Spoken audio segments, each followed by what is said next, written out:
Well, question number 1, Colin Smith.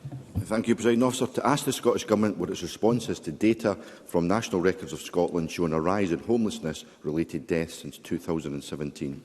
Minister Paul McLennan. Although it is encouraging to see a fall in the number of drug-related deaths for a second year, behind every statistic, of course, is a human being. These numbers drive our commitment to prevent and end homelessness in Scotland. That is why we have established a ministerial oversight group on homelessness to bring together ministers to identify actions to prevent and end homelessness. We are committed to acting on the recommendations of the Temporary Accommodation Task and Finish Group, including providing funding for councils and social landlords to bring empty homes back into use and increasing allocations to homeless households.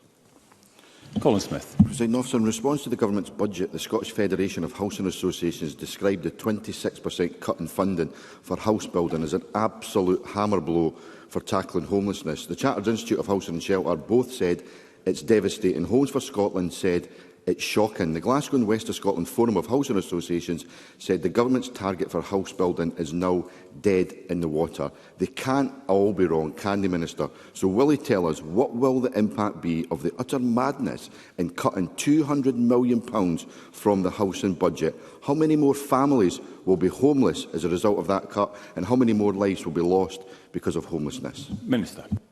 Thank you. And thank the member for his question. I think the most important thing is, one, where do we find the money from? And we just heard in the last comment by Mr Gibson around about the cut in capital budgets by 20%. And I look forward to Mr Smith bringing forward proposals in any Labour amendment to tackle that particular issue.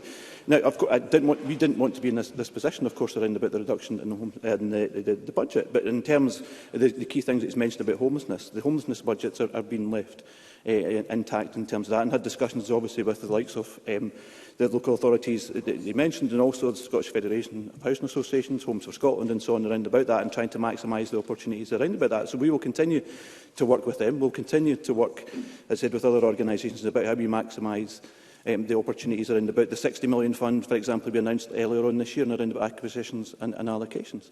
But it still comes back to the fact that I look forward to the fact that where Labour will find that additional funding coming from in any Labour amendment that they bring to the budget.